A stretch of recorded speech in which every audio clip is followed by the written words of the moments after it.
tell you a little bit about my journey, how I got started, kind of a view into creating food content, hopefully tips and tricks on what I've learned. I've been doing it sort of 10 years now. What I've learned, hopefully some things that will help you, whether you're just starting, whether you've been doing it for a while.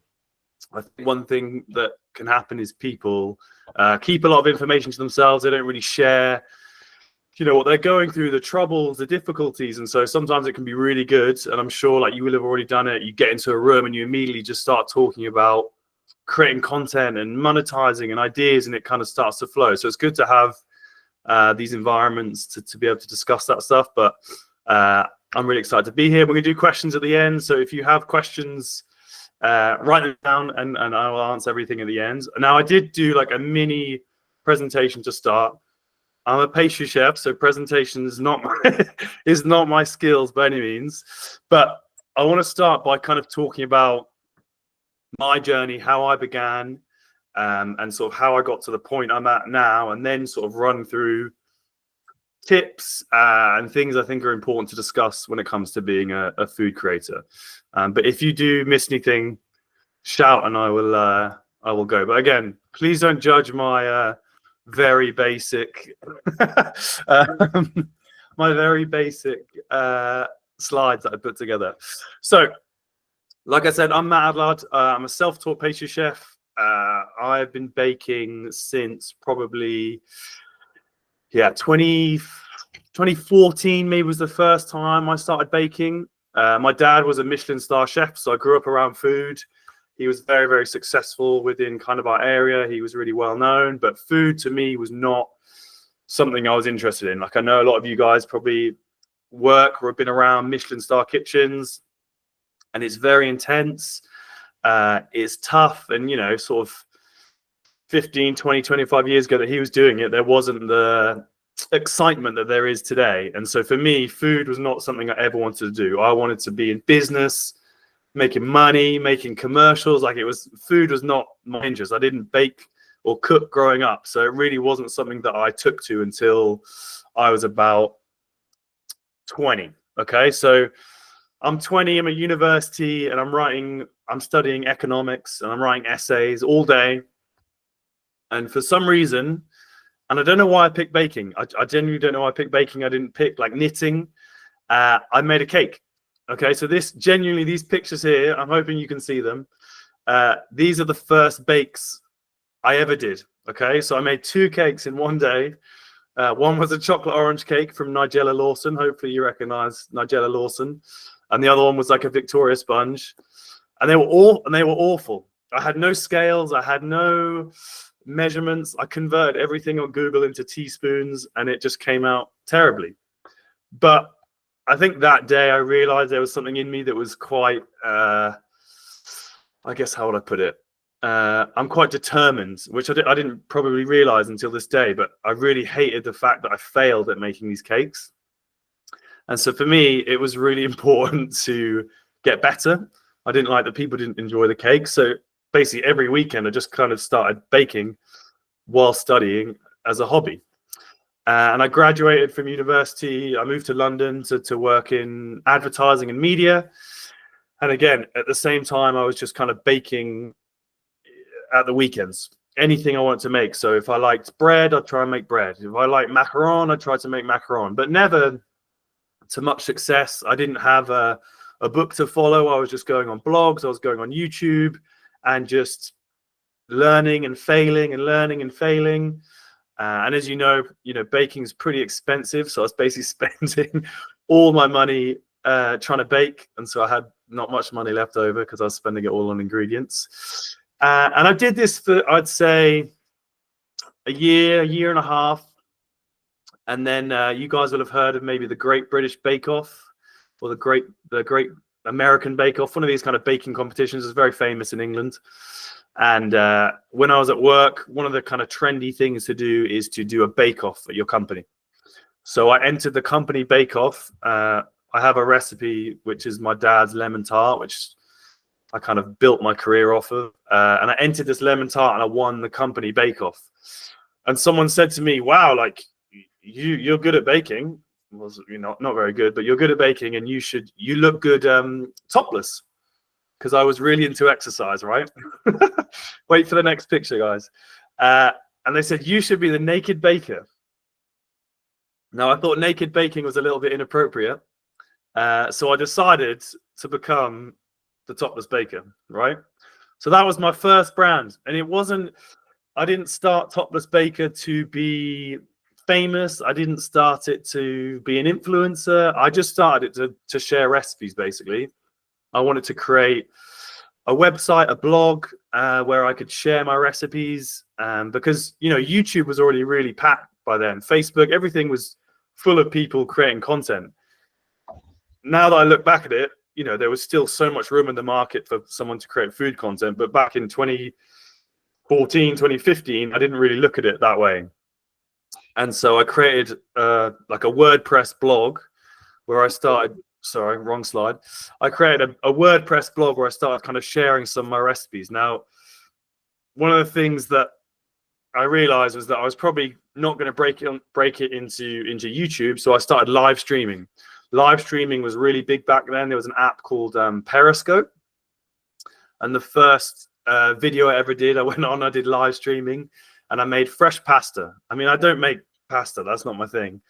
And I had 10 people watch me in 45 minutes.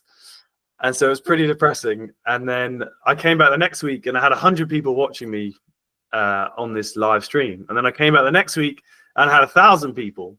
So in 3 weeks, I built up a bit of an audience. And the live streaming kind of snowballed quite quickly. And because it was kind of the new trendy technology, the new trendy app, I got featured in a lot of like marketing material. So by big publications, and that became my thing. I was kind of like the baker of live streaming. Anyways, I did that for a while, and then I realized that live streaming wasn't really going to work for me. The app wasn't really very successful. The app wasn't really doing very well, and so they closed it down. So I built this audience of people, and they closed the entire app down. And so I started YouTube, I started Instagram, I started Facebook, and I was this topless guy, right?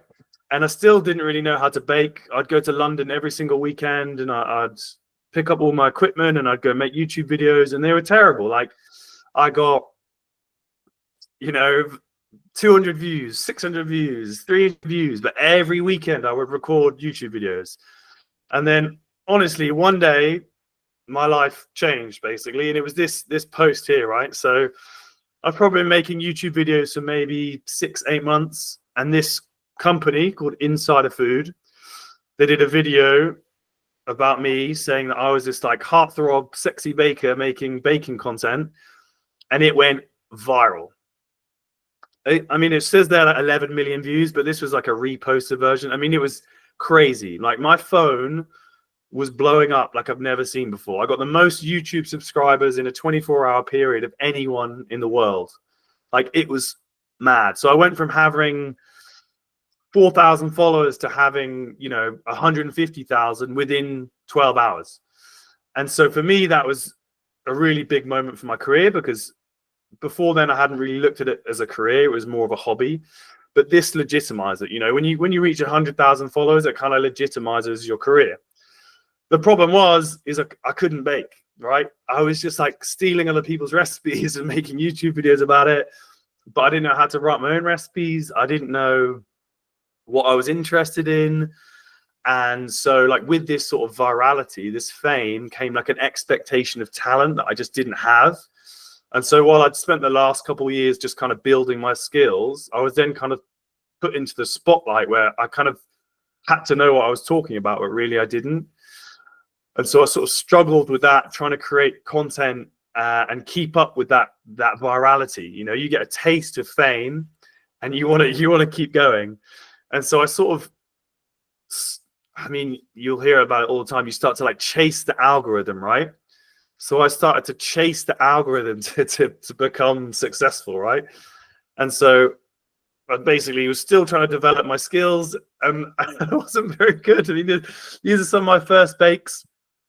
I I was making Oreo cakes, mirror glaze cakes where the mirror glaze was about 10 mil thick, milkshakes. I mean, you can see like the skill level wasn't really there. I became obsessed with making pies for some reason. So I just made pies over and over again. And I started chasing views, right? So once I found something that worked, I just did the same thing over and over again. And so on YouTube, for example, I started making unicorn lava cakes, and I was doing mystery box challenges. And it was me, I wasn't interested in baking anymore or like improving my skills. I was interested in the fame, the success, right? I wanted the views. I wanted to be super successful. And so I ended up creating content that wasn't what I was interested in. It wasn't my passion. Like what on earth is a unicorn lava cake? I mean, the amount of food gel coloring that had in it was despicable. A mystery box cooking challenge. I mean, like it was really, I really started to go down the like YouTubery road. Like I just wanted to be a YouTuber. I wanted to be famous. I wanted to be successful. But I kind of quickly realized that actually I wasn't enjoying it. So I'd go to film YouTube videos and I hated it. I dread uploading the video because I was so ashamed of what I was going to create, and I wasn't learning anymore. I wasn't interested in what I was doing. And so my YouTube channel just kind of like dropped off, right? And I realized I felt a bit uncomfortable in the toplessness. I'd been doing that for a few years. I've had more than enough uncomfortable situations. You can't imagine when you go to events and you're topless, the amount of uncomfortable situations you put yourself into. And so I decided that it was probably time that I should change my brand. Okay, so this was quite a difficult thing to do because Topless Baker, there was only one Topless Baker, right? I was the OG. People knew me as the really muscly guy who made pastries. They didn't know what my name was. They didn't know where I lived. They didn't know if I was married. They knew nothing about me. All they knew was that I was the topless guy who was fit. But I took a leap and I said, you know, if I want to make this a career, if I want to write books, if I want to be on TV, if I want to do events, like people need to take me seriously. And so I need to change my brand. And so I decided to go from Topless Baker to Matt Adlard. And so that was a difficult step. Like I lost a lot of followers overnight. I lost a big audience, but I knew like long term it was something that I needed to do. And it also allowed me to start to focus on the things that I was interested in, right? I wasn't using my platforms anymore to be famous, right? I wasn't interested in virality. I was interested in using my platforms to sort of teach myself and share those learnings with people on the internet. So I really started to hone in on French pastry, on, you know, video making and the art of pastry, and I just began sharing that journey in a very consistent way online. And so again, I wasn't doing any silly challenges. I wasn't trying to be a YouTuber. It was just like going through the journey of teaching myself French pastry and sharing that with my audience. And people really started to connect with that sort of journey, the failure, the struggles, and that became, I guess, my USP. If any of you follow me, you'll see that all the time I fail and I get things wrong. And that's not because I want to. I don't want to fail. I don't want to get things wrong. But that's just become like my niche. People love to see someone as famous or as successful as me fail, basically. So yeah, that became kind of the new brand. So I went from this very sexy, gimmicky thing to something that was a bit more serious and a bit more professional. And it took a while. It took a while to build that audience. But I then turned it into a book. I turned it into TV appearances. I turned it into traveling around the world. And I'm sort of fast forwarding through quite a few years here. But once I changed that brand name, it really opened up a lot for me opportunity wise. So I was on a billboard in New York for my book. I've judged countless TV shows. I've been live on TV. I've hit 1 million Instagram followers. Now, these are all like nice, glitzy numbers and things to put up on a screen and make yourself feel really good. But it was a really long journey to get there. Again, this was sort of probably over 10 years ago, I just started baking, but probably 2016 was when I started the brand Topless Baker. So, 9 years I've been going, doing this, and by no means has it been just this linear rise. It's been a lot of ebbs and flows. I mean, I talk about just last week, I got rejected for a TV show that I've done many times. They said, look, we're not interested in you anymore, Matt. And for me, I'm like, well, come on, guys, like, really? But these are just things that happen in your career. It's up and down, and it was just, I stayed true to myself. I stayed true to who I was and what I was passionate about, and that's what carried me forward. Now we'll talk about the money side later on, because to do it for 9 years, you've got to make money to survive, to be able to pay your bills, right? So we will talk about the money side of it later on. But that, in a nutshell, is my journey. I went from a gimmicky topless baker where I was chasing virality and fame to someone who started to take his craft and his passion more seriously and share that journey with my audience. And that opened up a lot of things for me. So it was finding my niche, my goal, my interests, sharing that with my audience, and that really opened up things for me in terms of what I wanted to do beyond social media, TV, books, events, speeches. It was opening my world up by kind of focusing in on what I want to do.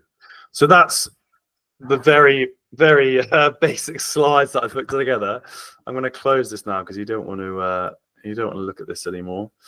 Let me go back to this. So what I want to talk about now is not just about myself, but sort of the things that I've learned along the way that I think hopefully will help you as creators, or that I try and remind myself, because when you're doing it for so long, you see every trend, you see every fad, you see every new person that comes on the block, and then they disappear. And so to maintain it and to pay your mortgage and your bills every single month is a real achievement. And there's certain lessons I think I hold true to myself in order to maintain that and continue the brand.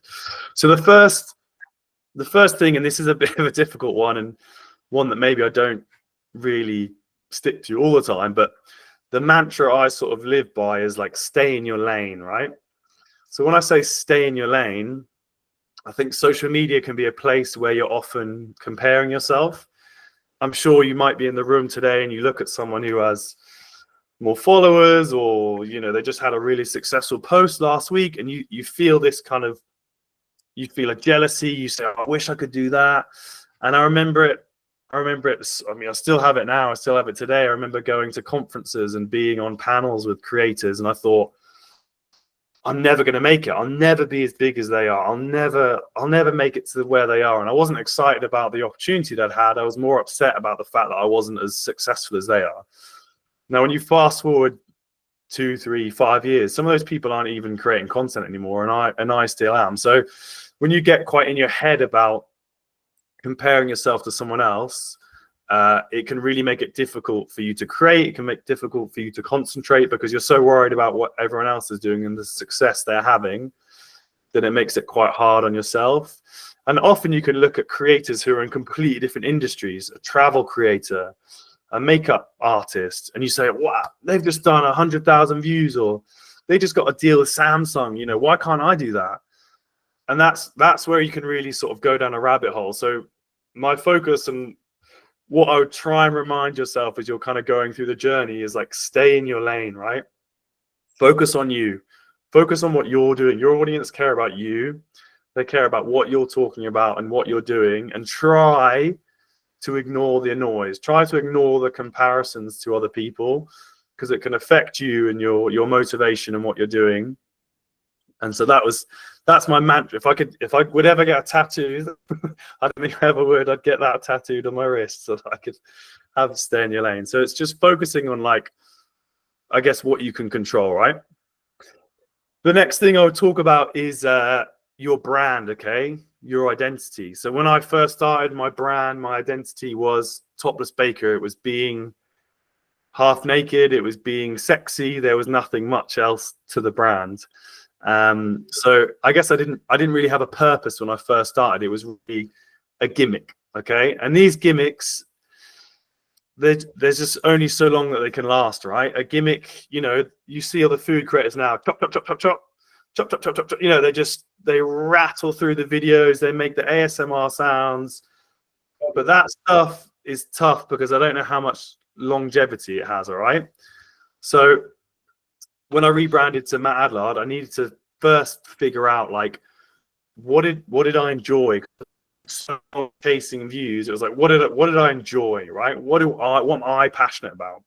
Because if you don't enjoy what you're creating, it's not going to last very long. Okay, so I realized my brand was going to be about being a self-taught pastry chef, going through the journey of French pastry and sharing that journey with other people. Now, that's not something I figured out overnight or in 24 hours or something I brainstormed and just work out. Like that took a lot of testing and probing and just like making content to see what landed. So when you're trying to work out what your brand and your identity is, you don't have to do it overnight, right? You don't have to do it immediately today, tomorrow, but just try and think of like, what is it that you want to stand for? Okay. What when someone says, right, what do? You know, you want them to take away a really easy piece of information. Okay, James, Jackie, Sheila, you know, they stand for this. This is what they stand for. And so it's building on that identity to tell people really who you are and what you stand for. So I would just have a think about that. You know, if you were to ask your audience, what do they come for you? What do they come to your content for? What are they watching your videos for? Do you have a consistency? Do you have a theme? Is there something that you really, really hone in on? Is it high-end savory dishes, you know, French cuisine? Is it French pastry? You know, what is it? Really find that thing that you're trying to tell your audience about. The next thing I'll talk about is value, okay? Again, I don't mean to be like cliche with like marketing terms and things like that. It comes across a little bit cliche, but when you're trying to like write it down and explain it, it's good to have these titles, I guess, right? So in my opinion, in the food space, right, I think you need to add value, okay? So whenever I do a post, an Instagram story, I would try and say to myself, like, what is someone getting out of this, right? What is the value that I'm adding to them today? My account is about pastry. It's about baking. Like, what am I doing to add value to what they're trying to learn? If I just say, oh, today, guys, like I bought a new candle and then I went to walk my dog, I'm like, I don't care. Like, I don't care about that. Now, this is slightly a personal opinion, but it's like, who cares about that, right? That's not adding value, right? Your audience are going to be watching 25, 30 creators a day. What do they care that you bought a new candle or you washed your car? Like, it's just irrelevant information, right? So I'd rather create less content, less stories, less posts, less uploads, whatever. But every time that I do create that post to upload, I'm giving them some value. I'm giving something where they can take some information away, okay? Now, the other thing I would say is like personality. So I talked about it earlier, a lot of like ASMR food, right? You will have seen, you're all food creators, like you will have seen the chop, chop, chop videos, the ASMR, and it's blown up. Like from TikTok and from lockdown, the ASMR food content is huge. And it's not going away by any means. But you might have noticed, again, if you follow creators closely, there's been a bit of a shift in that market, right? And a lot of the ASMR food creators who chop really quickly have now realized that, oh, actually, when I try and sell a book or I sell a t-shirt or I go to pitch myself to a TV company or I'm trying to earn money beyond social media, actually, I can't do it. I can't sell the t-shirt. I can't sell the book because no one cares about me. They care about the chopping sounds, right? And a lot of these creators are now shifting to like personality-led content, right? That's what I would call it, personality-led content. And so if you're just starting out, or maybe you've been doing it a little while, if there's a way you can incorporate your personality, I think it really steps you above other people, okay? Because your audience, you could make whatever, they care about you, right? They're interested in what you're telling them. you all see the chop creators. And what I found, I have a lot of friends who do ASMR content, and what they've realized is that it's very difficult to convert that audience into buying your book, into buying your t-shirts, into subscribing to your premium packages, whatever it is, right? Because the audience don't care about them, they care about the noises on the screen, right? And so you'll see there's a big shift now where these people are trying to create and add their personality into the content. And so for me, it's really important, if you're starting out or maybe you're just getting going, try your best to add personality, because I think that gives your brand longevity. It's allowing people to connect with you as a person, so that even if you only get 5,000 views on an Instagram story, let's say 2,000 views, 8,000 views, those people will watch you every single day, right? And those are the 8,000 people that will buy your book or will buy your t-shirt or come to your pop-up. Okay, that is your sweet spot. That is your audience who you're going to be able to convert and you're going to be able to monetize, right? But you're going to get more of those people if they connect to your personality, right? So where you can, and I know it's hard, sometimes it's difficult to be confident in front of a camera. You might not have the lighting right, you might not be happy with how your hair looks. Just try it, right? When I had a meeting at Meta 4 years ago, I was making these really viral food videos, right? But I was never in them. It was always just a close-up of the food. And they said, look, we need to see you, right? We need to see Matt. That's how you're going to take your page to the next level, right? We need to see more of you. And so I was nervous because I was really good at making close-up food content, but I slowly introduced myself, and now it's become a core part of what I do. And that was really good for me because it helped me with my book to get on TV, etc., etc. So if you can, if you're confident, try and add your personality. The fifth point I would make is the quality of your content. Now, it's hard now because I think the food space is a lot more competitive than it used to be, right?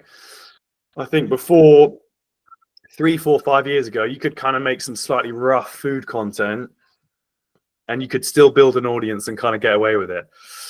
I think filming and editing are starting to become quite differentiating factors for food creators.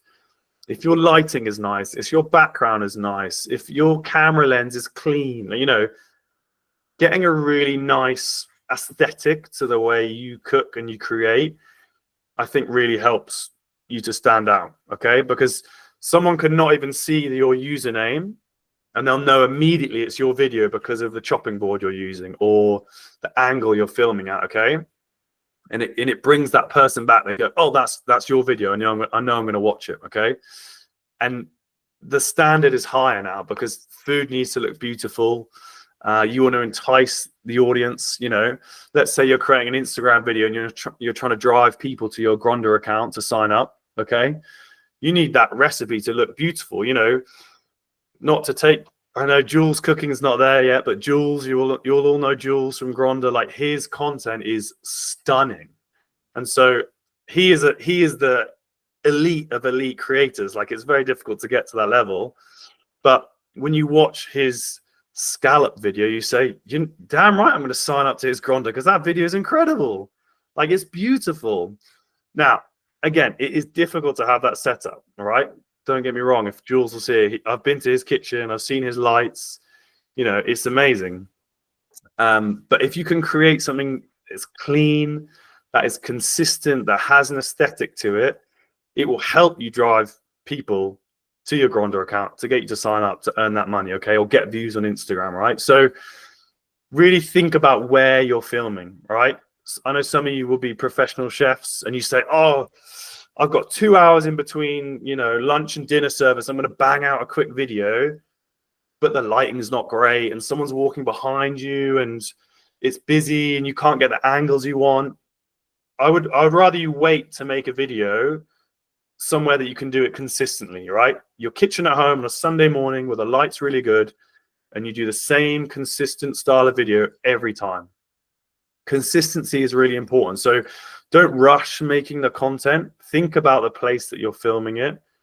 Think about that place, and can you replicate it time and time again, okay? Because people want that comfort and that consistency. And then most importantly, money, right?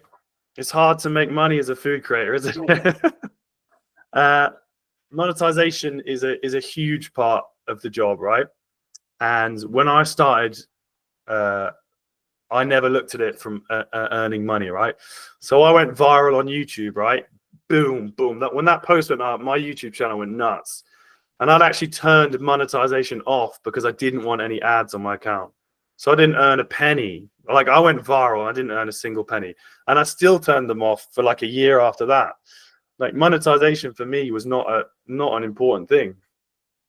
And really, in hindsight, it was such a rookie mistake. Like, people, although there's a lot of free content on the internet now, like, you need to find ways to make money or you won't survive, right? It's just, you need to find ways to make money. So I was lucky when I started that I saved up a bit of money. I saved up £10,000 and I quit my job and I just tried to make influencer and like live off brand deal to brand deal. But that was, you know, the 10 grand is not going to last too long when you've got a mortgage and bills, and, you know, it doesn't last very long.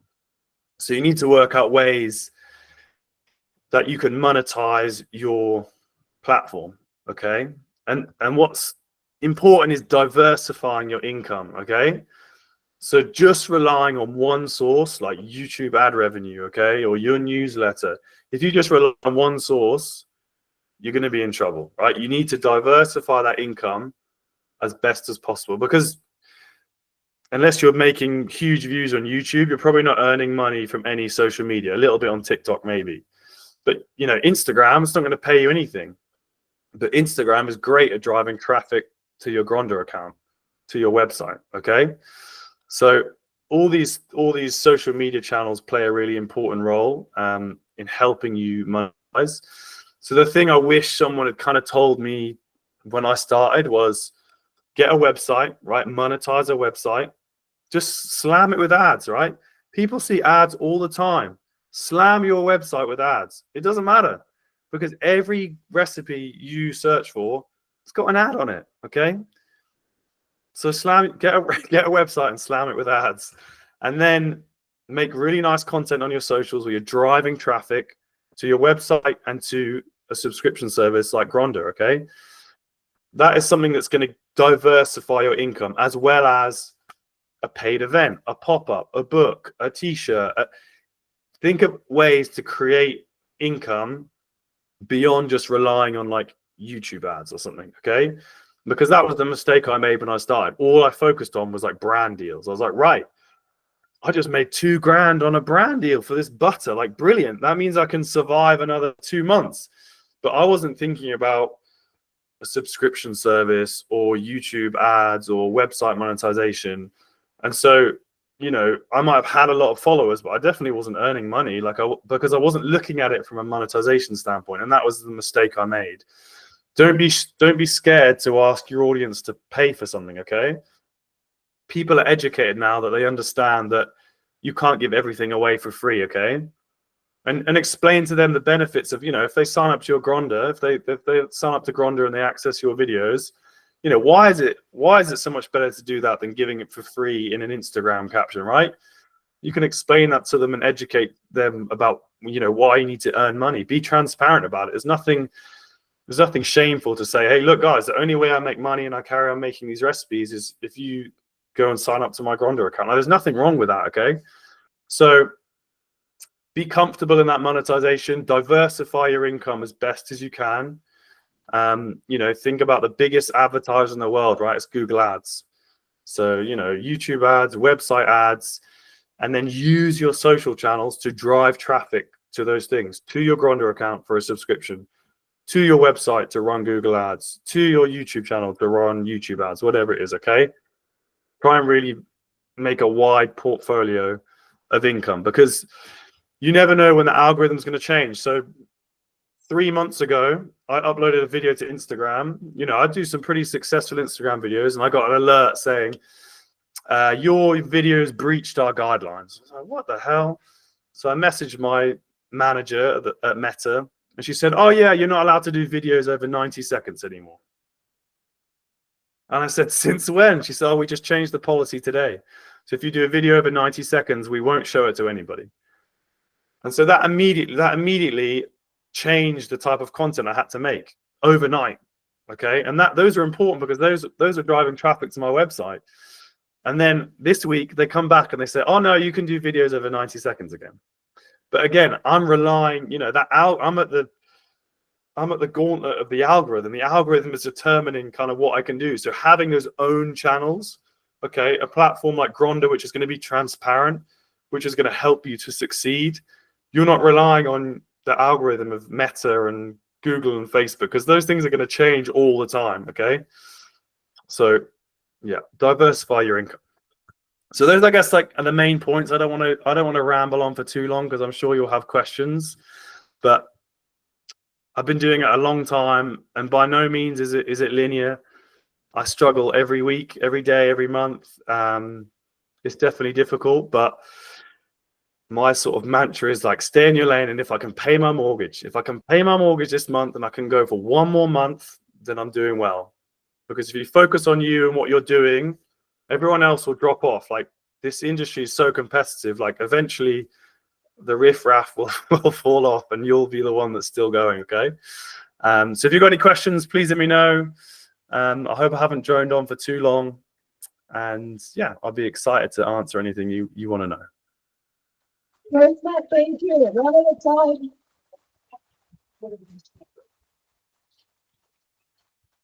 I will take over the first question just to warm up the audience, and you have a few seconds to think about yours. First of all, thanks, Matt, for joining us. It was a lovely talk. Hey.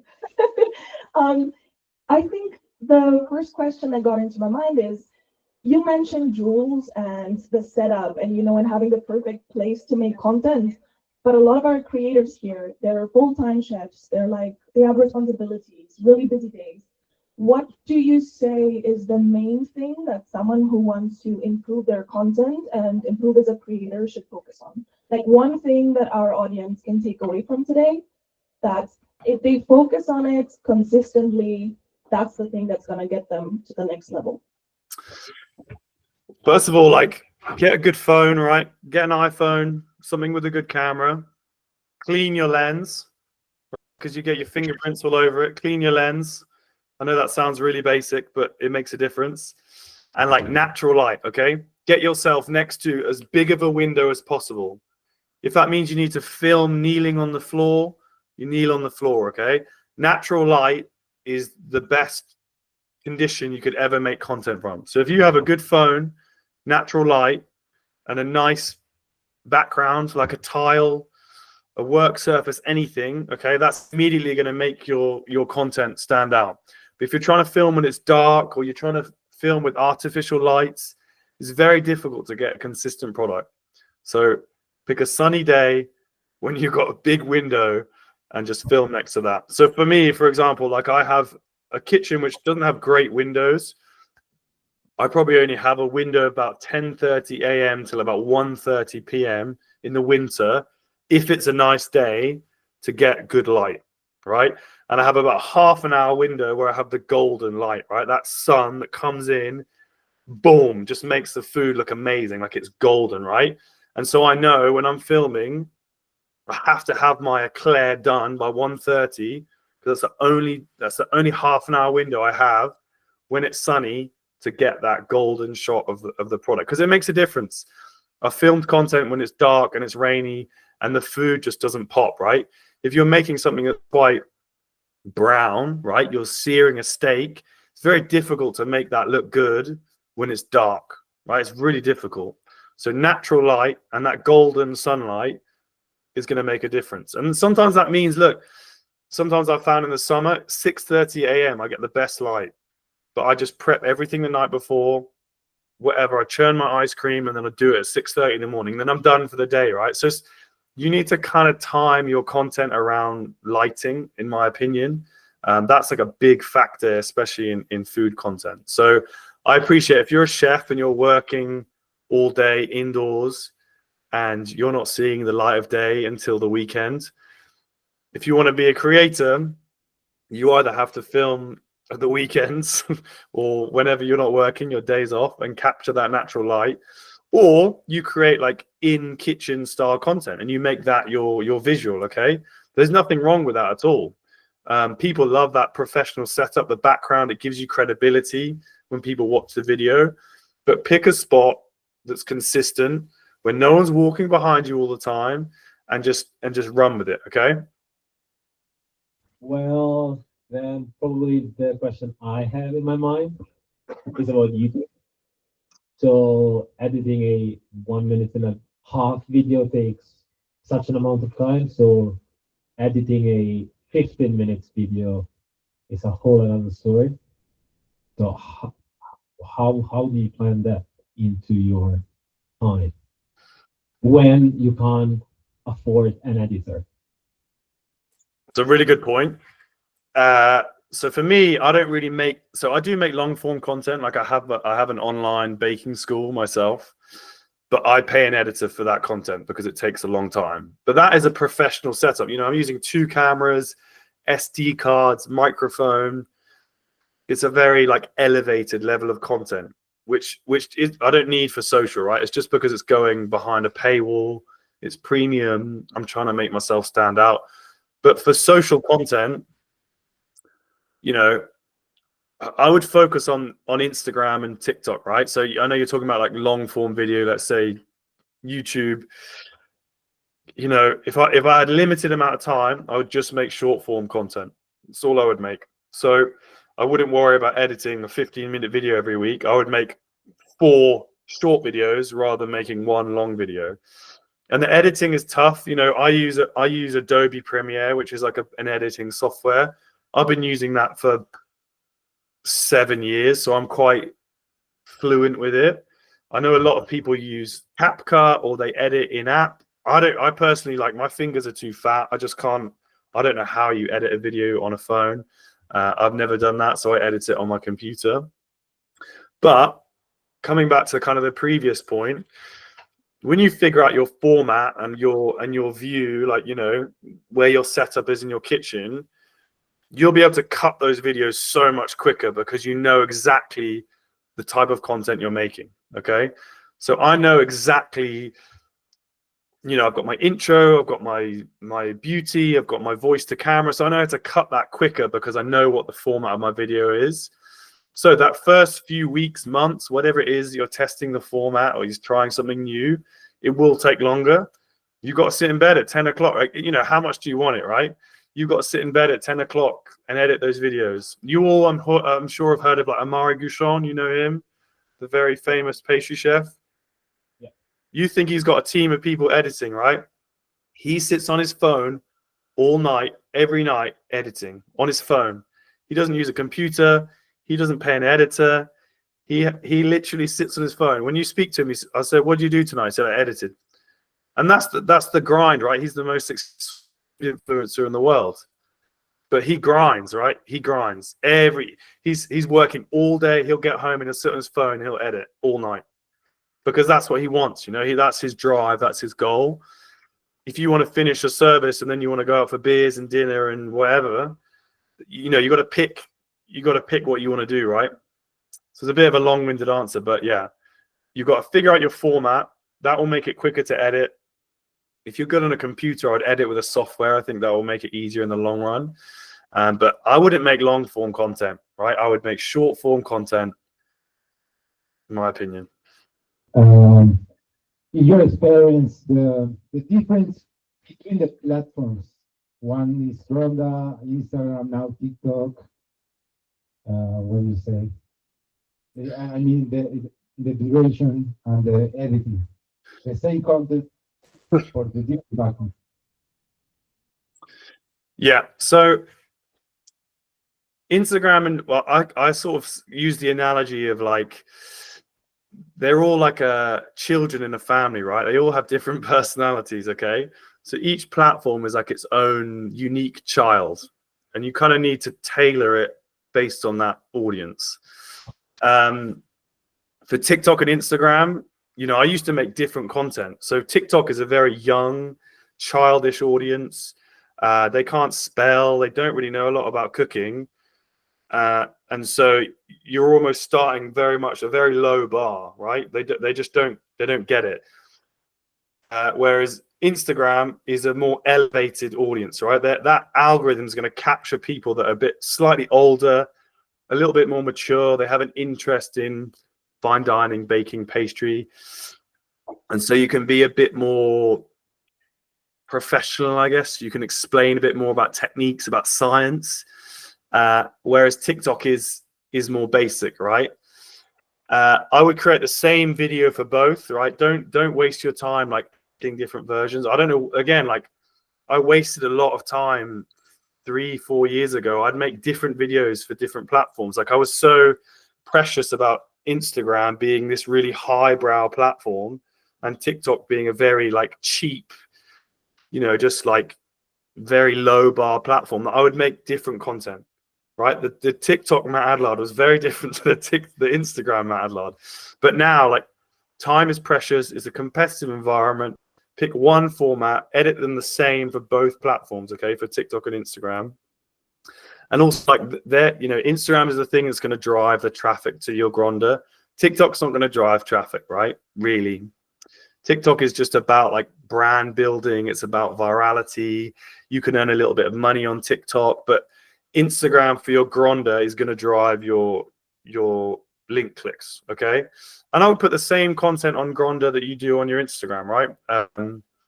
So it's, and then on Instagram, when you're using your captions, your stories, you're using, you know, stories to drive link clicks to Gronda. But yeah, treat the editing the same, produce the same video. For me, honestly, TikTok is a very throwaway platform. Like you put something up, the algorithm is so hot and cold. It's very difficult to build a consistent audience. And if you actually look at your data, 98% of your views will be from the For You page from people who don't follow you, okay? Whereas your Instagram, sort of 40-50% of your views were people that follow you and care about you, okay? So they're the ones that are going to click your link and pay to go to your Gronda. So you care more about the caption on Instagram. You care more about sharing that video to your stories with a link, okay? Personally, for me, TikTok is a very like throwaway platform. If it does well, it does well. If it doesn't, it doesn't. I don't care too much about it. So I'd focus on Instagram as like your core platform for driving traffic to your Gronda, but edit them the same. Hey, I have one question. What would you say is the best time to upload videos? It's a really good question. So I have, me personally, I mean, I've been uploading for so long. I only ever upload between 6 p.m. and 7 p.m., right? Just because I've been doing it for so long. So if someone came to me and said, I want to upload at 2 p.m., I'd say, hell no. Like, no way. Like, I'm so stubborn about it because I've been doing it for so long. And because I've had successful videos go live at 6 p.m., there's no way in hell I'll be doing it any earlier or any later than that, okay? But you can see on your audience demographics, your insights on Instagram, on TikTok, on YouTube, you can see when your audience is most active. So I'd have a really close look at your insights and see like when your audience is active. My audience is very US centric, 26% US. So if I upload at 12 p.m. UK time, they're asleep. Like so that my video is not going to reach anyone. So think about who your audience are. What time are they awake? And think about like, when do you scroll content, right? You scroll content when you wake up, at lunchtime, and then like all evening, right? During the working hours, you might not be on your phone as much. So like I try and aim for sort of like 1 p.m. Eastern US time, which is kind of like 8-9 a.m. West Coast time, and also the evening for me in the UK. So I'm trying to hit like all those free time periods for my core audience, which is the US and the UK. Hey Matt, I mentioned you're not posting that frequently lately. So for example, in 2025, it was only 2 postings, and last year it was around 50, so once a week. First question, how comes that? Is it not your number one priority in terms of reach because you're already on a good level? And if that's the point, So what is your priority for the future? What are your next steps in you in money-wise and business-wise? That's a very good point. Uh, so I went to an event the other week, and we have like a meta manager, okay, so someone who manages influencers. And I said, oh, I'm only posting once a week, and she said that is not enough. And I said, I'm busy, right? Honestly, the honest answer why I don't post more, I have 2 kids, I'm writing a book, I've got a website to run. So for me, I don't have as much time to post on social media because I have responsibilities, right? I would love to work till 10 p.m. editing videos, but you know what? I'd much rather spend my time making dinner and hanging out with my kids. So for me, it's like a life choice of like, I post less often because I don't prioritize making content and doing work over like spending time with my family. So for me, it's just a personal choice. If you want to grow though, I would post every day, right? If I could post every day, oh my God, it would be insane. But I think the more you post, the quality of your content can also dip. Like for me, I've got a video going out tonight. It took me 3 days to shoot. It took me a day to edit. It took me a day to put it on the website. Like it's a heavily involved process because there's a lot of editing, but I know it's a really good quality video. So for me, I've always preferred like quality over quantity.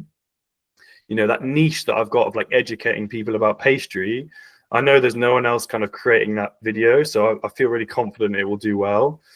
But if you're just making, the viral feta pasta dish that every other creator is making, like you can just make those videos every single day. But again, you're not standing out. You don't have any differentiation, right? So I would rather post less often and sort of differentiate myself and make really good content than I would post every day. If I could make my level of content every single day, your audience would grow so quickly. But it's not feasible, right? And you need a work-life balance because otherwise you'll just burn out. So like we talked about like the money side of things earlier. I mean, to be blunt with you, like it really took me, it probably wasn't until like 2-3 years ago, like I really thought about the monetization of my brand, right? I would put things up for free all the time. Like I didn't really think about earning money. But now that I have a family and I've got bills, like I'm like, damn, I need to monetize everything I do. So for me, my focus now is like monetizing my brand beyond social, using social to monetize my brand beyond that. So driving traffic to my website, which I'm monetizing, driving traffic to my baking school, which I monetize, and then doing like projects I enjoy. Like I'm writing another book. I'm trying to get on TV. So I'm trying to do things that are kind of beyond, I guess, social media, but also like earning a living, right? For me, it's more important that I pay my bills and I earn a living than I get 1 million views in a video. Like for me, and not to be like arrogant about it. Like I've been doing it a long time. Like I've hit 1 million Instagram followers. Like I don't care how many Instagram followers I get this week. Like it doesn't faze me. Like I kind of completed that part. Like I don't care about like growing my audience because it's just something that I'm not passionate about. I care about seeing I've had 100,000 people visit my website and they're all really enjoying the really good quality recipes, and I made $1,000 off that, or whatever it might be. It's like, right, can I really establish my brand for being educating people about pastry and like monetize it? I want to monetize my brand. We have one very last question, Matt, Yeah. before we wrap this up. I think you already answered about my question, but what is for you most important metric when you post on Instagram? Is it reach, engagement, likes, comments? Sorry, did you say what's the metric I'm looking for? Yes, that's most important. That's a really interesting point. It's tough. For some reason, I feel like my account has like a weird. So I could get 10,000 likes on a video, but I'd only get 200,000 views. But I see a lot of other people who will do 2,000 likes and they'll get 2.5 million views. For some reason, my account is not like got that kind of viral view ledger to it. I don't know why. Maybe it's because I've been doing it for so long. For me, I think what's important is likes and comments. Like if I got 30 comments on a video, I'd be quite disappointed. Like I want to see people really engaging in the comments to know that they're finding that content interesting. You know, views and likes are great because that's what you sell to a brand. If I can go to a brand and say, hey, I'm doing 200,000 views in a video, that means they're going to give me $7,000 next time I post. Or if I'm only doing 15,000 views a video, that makes my price come way down. Okay, so those vanity metrics, the likes and the views, are really important to monetize for a brand. But for me, I find the comments really important to see. I can pretty quickly tell, like, did people find that topic or that video engaging? From what I've learned from working with Meta, and you might have read this, you might have seen this. If you don't follow already, I'd really recommend following the CEO of Instagram. His name's Adam Mosseri, and he gives a lot of insights as to like how their algorithm's working and tips and tricks. And one of the things he says is really important is saves. So I use the save function a lot on Instagram to save recipes and stuff. But he says the save is a really good indicator to the algorithm that people are enjoying that post. So it's a good like hack for you, is like you could put in your caption like chocolate souffle recipe, save this one for later. And if you put the ingredients in the caption, but you put the full recipe on your website, people will probably save that post and it will drive the views and the engagement higher. So Meta would tell you saves is the most important metric for them to know quickly if a video is resonating well with an audience. Thank you, Matt. Well, we have talked so much. Thank you so much for your time and for joining us. Enjoy your night. Have a drink for me. I'm going to have water. Good night to your family. Thank you. Okay, thanks, guys. Have a great night.